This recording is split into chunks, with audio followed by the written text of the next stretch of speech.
Fiction-based genres have always been deprived of any respect in a deeper level that they clearly deserve, and are rarely held to a similar status to non-fictional art pieces, which are generally consumed by a more mature and sophisticated section of the audience. While the former was, and still is, perceived as a childish and a far tamer counterpart to genres that are supposedly targeted towards adults who treat the cinematic medium with more artistic integrity and not simply a tool of escapism. So, in a typical fashion, let's focus on the category of films whose base is situated in the realms of horror, a genre which is ultimately seen as a source of entertainment, a means to provide cheap thrills, and nothing beyond that. That is what the popular horror film discourse has led to, which is dominated and revolve around a handful of overrated titles that has tainted the overall image of what horror as a whole represents, or did so in the past.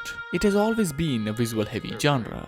The terror at first arises from the imagery on the screen, and afterwards, the haunting thoughts lingers on, no matter how much one tries to shake them off.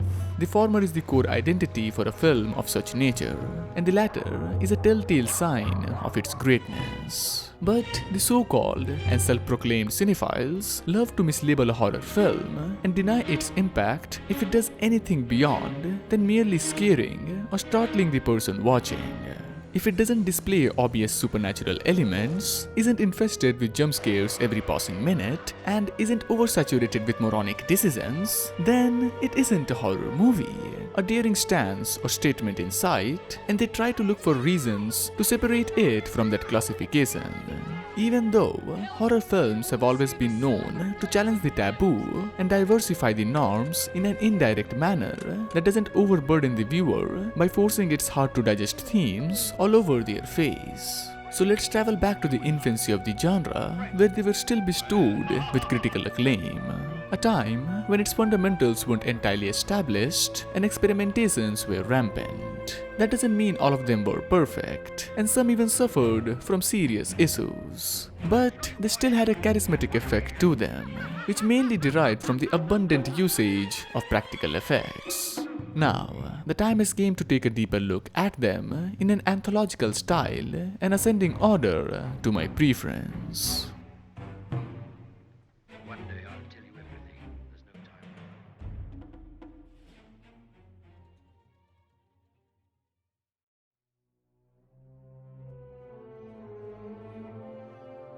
Going back more than 100 years in time, we land on the quintessential early horror title with Nosferatu, a symphony of horror.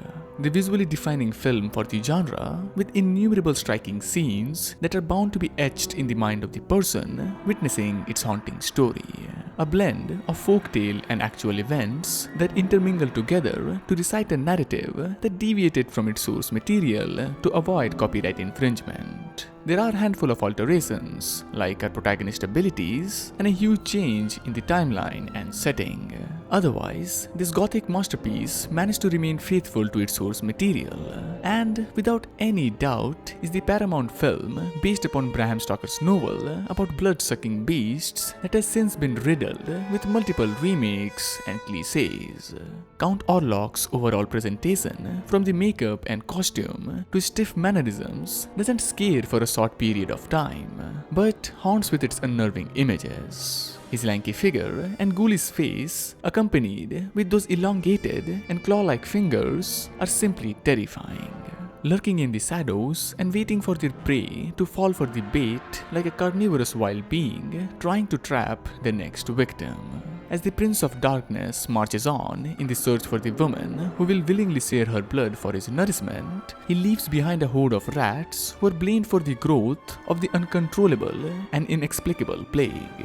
The film isn't simply an eye candy for horror fans. The practical effect stands the test of time, and the lore behind Orlok's uprising and power adds layers of intrigue to it. Structure-wise, it holds up too, but this is where the film's fallacies shines the hardest, or where it can't be easily ignored.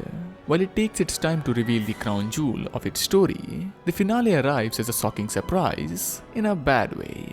The untimely and somewhat goofy death of such a powerful and resilient creature is by far its weakest point. and unfortunately, it comes at a moment that usually leaves the strongest and long-lasting mark. However, this decision does make sense too. Comical tone in horror films from that era was quite common, along with featuring a conclusion that was more joyous to please the audience. Faust, another one of Murnau's classic, while possessing a far impactful ending, does suffer from the former point. Thematically, it is a superior piece of art, but the ghastly atmosphere that Nosferatu possesses is what makes it a cornerstone of the horror genre, and the terrorizing presence of such an iconic character demands the film to be listed amongst the greats.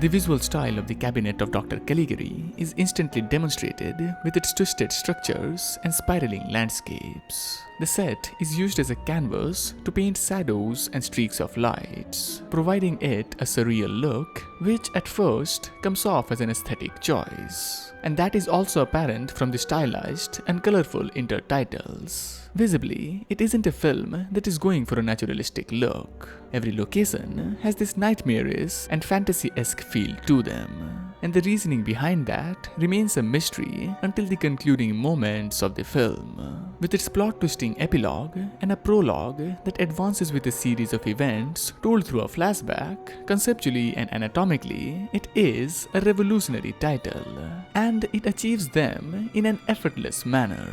Now, the surprise ending in question is what makes this film noteworthy for me, particularly how it was executed. It uses caricatures and typical physical appearances to depict the purpose of its core characters. Dr. Caligari doesn't look up to any good. Francis is presented as the civilized and morally sound protagonist, and Cesar's whole demeanor is simply villainous. Hence, he is suspected and believed to have committed the murders in the town. But the legitimacy of those claims is always at question, as he is never actually shown to carry out those crimes, and even collapses when the vigilant group of civilians chase him.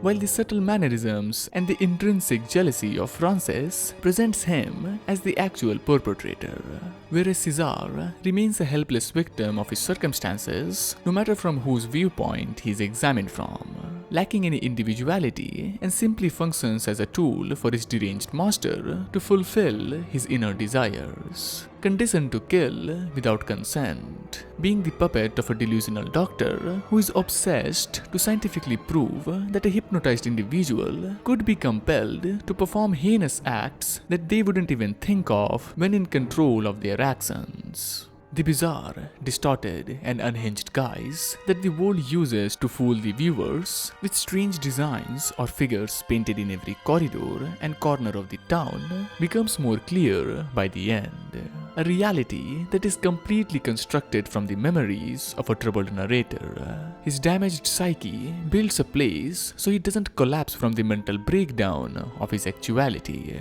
One of the earliest artistic cinematic experience that was marketed as a horror film that works like a psychological thriller and is loaded with underlying political and social commentary.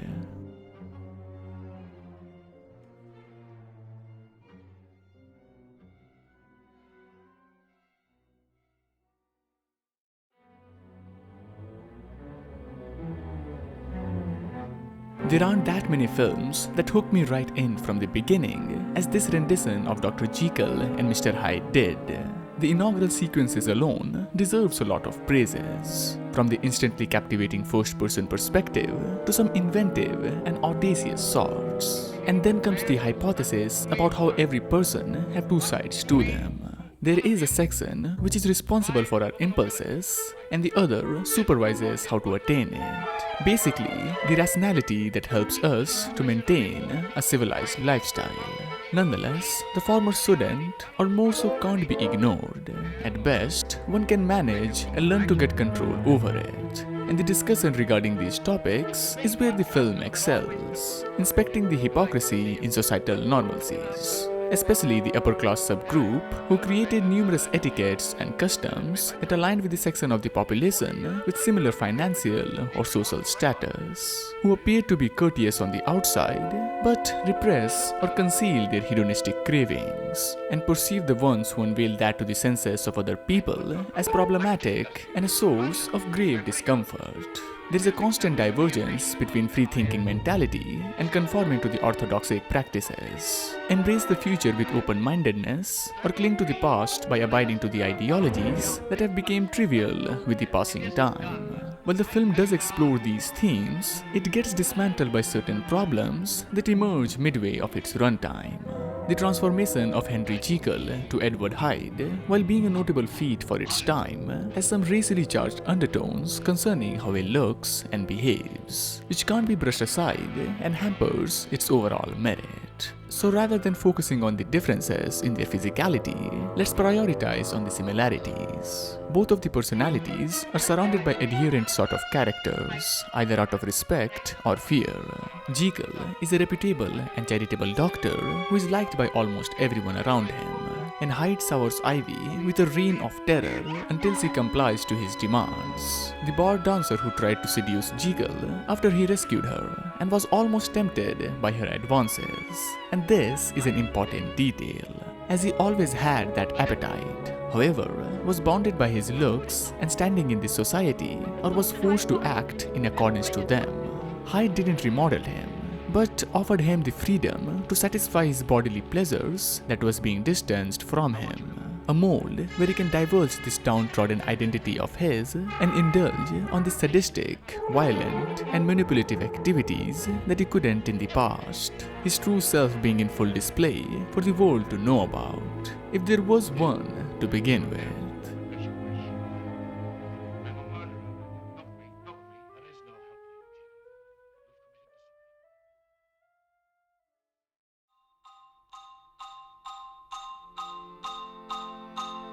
Technical finesse and innovative narration method can easily sum up the significance and influence of the Phantom Carriage on the genre as a whole. From its complex musical composition to amplify the effectiveness of its atmosphere, to layered flashbacks that is employed for a lead character to reflect on his past mistakes. And it begins with David Holm recounting an age-old legend told by his friend about the operator of Death's carriage, who is obliged to collect and deliver the souls of dead people until the coming New Year's Eve, where they are emancipated from their duty and the responsibility gets transferred to the person who died just before the ticking clock took them to the next date. There are multiple likewise cycles in this tale about the negative effects of alcoholism and poverty on families. A man's relationship with his loved ones worsens after his friend accustoms him to frequent drinking, which leads to the downfall of his existence. His younger brother, in a drunken stupor, kills a man, and his wife leaves him along with their children. The friend who ignited his addiction dies and becomes the coachman of the carriage, only to be freed by him when his fellow drunkards fatally strike him on the head, as he commences his expedition to confront the dying woman who contracted a lethal disease from him. The same saintly woman who assisted him in the time of need with her unbelievable hospitality constantly worries about his well-being and tries to divert him from his self-destructive path, enduring all of this through her ailment and continuing that mission of hers till she takes her last breath. David, on the other hand, maintains his petty and repulsive mentality. Feeling betrayed by his surrounding, blames the world for his living condition and forces other people to join him in his crusade to cripple everyone around them. A man who never managed to confront with his internal demons, as the alcohol consumed him faster than he can consume it. Filled with rage, hatred, and revenge towards the people who were looking after him and working on his family's betterment. Mainly women who aren't treated respectfully by him or the director. They suffer from his deeds, blame themselves for a situation that was solely influenced by him, and in the end meet their demise. All in the name of love. And after he is abruptly brought back to life, are soon to be delighted for being rescued by a changed man. A quick and cheap redemption for a person who was negligent to his kids, abusive to his wife, and in general detrimental to his friends, where a singular instance of crying convinces a suicidal person. A simple tear eroding the integrity of an otherwise fantastic film.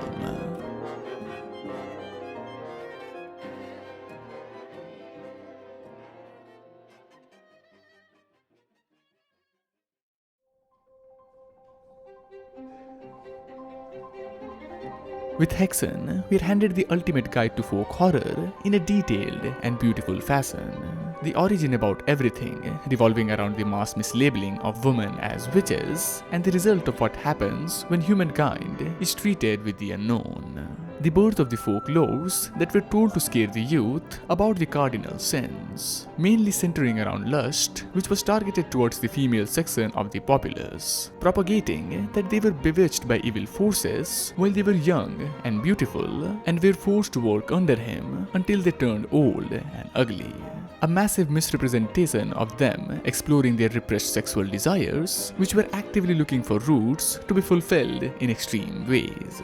When a person is deprived of such a fundamental human need, like their liberty and freedom to lead their life, the instant they get an opportunity to experience those luxuries to them, they are bound to lose control over it, going overboard with it at a time where minor misconducts with a slight indication of being unfathomable to others painted them as an ally of the devil.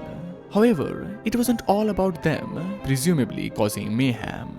Some considered their work being similar to a medical practitioner, but for unconventional and unsolvable maladies, providing them with homemade and essentially harmless remedies to console the aches of their soul. However, in those ages, even justifiable practices to access more knowledge about a sickness was compared to the works of witchcraft, and nonsensical tests were regulated to irresponsibly capture and somehow prove them for being guilty, so they can be subjected to inhumane torturous devices which will make anyone confess to whatever allegation raised against them, forcibly cowered to accept the violations that by all means could have been perpetrated by all those reputed noblemen, continuously tormented with the thought of being accused of black magic and inflicting self-harm if they detect any signs of it. All of it stemming from the absence of a deeper apprehension of the mind and misconception of mental and neurological disorders, where the ignorant mistreated the misunderstood for their illnesses. Poor, old, and helpless women were classified as abnormal when they were simply haunted by their past traumas, become hysterical, and it's an indicator, stay reserved, and it's an indicator. There is no escaping from this rhythm of abuse and exploitation, shunned by the church then, and now the law, being locked up in psychiatric institutions, not to get rehabilitated, but stay detached from the outside world, so we aren't burdened by their presence, as if they had any choice in their way of being. Hexan is an experimental and near-flawless hybrid between documentary-style storytelling and dramatized narrative sequences concerning a subject matter which is still relevant almost a century since its release.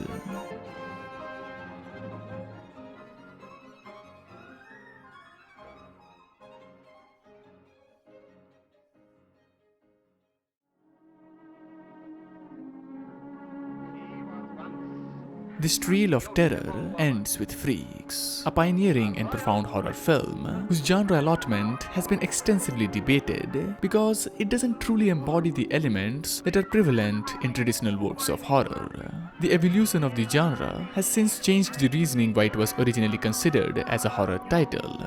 However, it should have been clear from the authentic casting for the film to their sympathetic portrayal, which didn't exploit or ridicule them, that the Freaks weren't the side performers with their disabilities or deformities, but the so-called physically perfect and beautiful individuals, where the former are respectful and affectionate and the latter are vindictive and morally corrupt. The film not only challenged what defines and differentiates beauty and abnormality, but emphasized that physical appearance doesn't always equate to internal worth. That too at a time period where marginalized groups were forced to comply with the demands of the majority. However, these sentiments didn't translate adequately even to the renowned critics who obscured and underplayed its moral significance and humanity to focus on the shocking elements, even going to the lengths to call it a sensationalist film. The horrendous reception and backlash led to its commercial failure, and the original print with a tonally distinct conclusion was completely destroyed, weakening the effect of such a progressive piece of work, where it not only showcased the internalized inhumane treatment towards people different than us, but also commented on how women always get the short end of the stick in these hateful scenarios dictated by toxic masculinity and primitive way of handling any given situation. And to me, all of this is the most realistic execution of horror there can be. And if it's not, then Guillermo del Toro hasn't produced a single piece of horror in his entire career. Majority of the time, it's us humans who inflict unimaginable pain to unfortunate people. And that's what Freaks is all about, presenting the audience with the appalling accents throughout our history, with hints of class conflict and immoral ideas presented and popularized by eugenics. Be disgusted by their sense of community and belonging, or the disdain that is held by the ones who are perceived as normal. In the end of the day, it plays to the strongest card of horror, bringing us ever so close to our deep-rooted fears that causes great discomfort and doesn't loosen its grip until we come to terms with it.